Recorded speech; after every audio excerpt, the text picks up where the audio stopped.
For more on the migrant crisis, we're joined by Michael Shifter.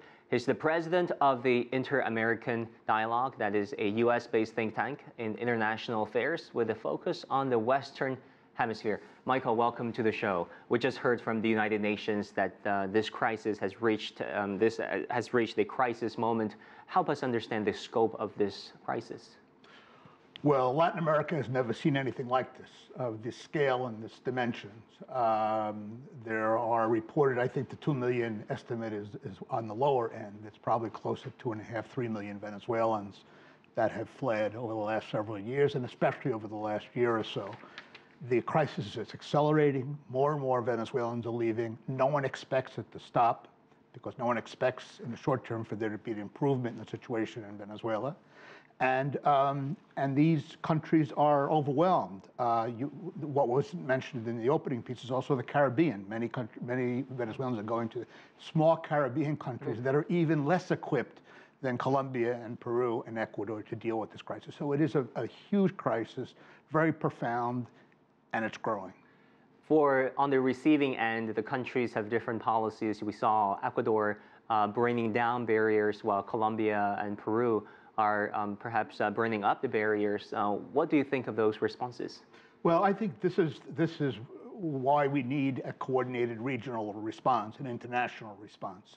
Because I think the meeting in Bogota, I think, is promising. It's an opportunity to sit down, a little bit overdue, but it's promising. At least it's a step in the right direction to sit down and try to coordinate, harmonize policies, and try to share the burden on very weak states that have few resources and have now capacity to handle these kinds of incoming refugees. They've never had anything like this before. This is entirely new.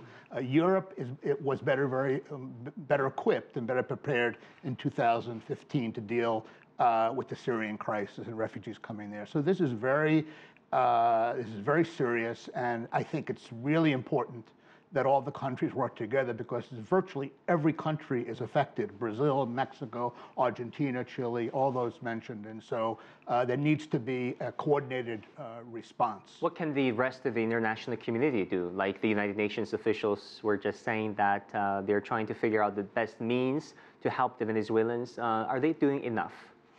So far, no. The response has not been adequate to the depth of the crisis, and there needs to be a lot more resources. Many of these governments are strapped. There needs to be more capacity to process migrants as they come in. Again, they're not well equipped to handle that, and I think the UN could help that. They have a lot of experience. The United Nations Refugee Program in other parts of the world. Latin America doesn't have this experience. This is new, this is unique, and it's very, very serious, and it's only going to get worse. And finally, let's track down this issue to its roots, arguably Venezuela, the country itself. The Venezuelan government officially have been asking those refugees to come back to their home country, to their motherland. But how can they, I mean, given the economic situation? No, I think it's impossible. Clearly, these migrants are suffering on the border towns of all of these countries. They have no jobs, no opportunities. But it's preferable to living in Venezuela, where they were going hungry.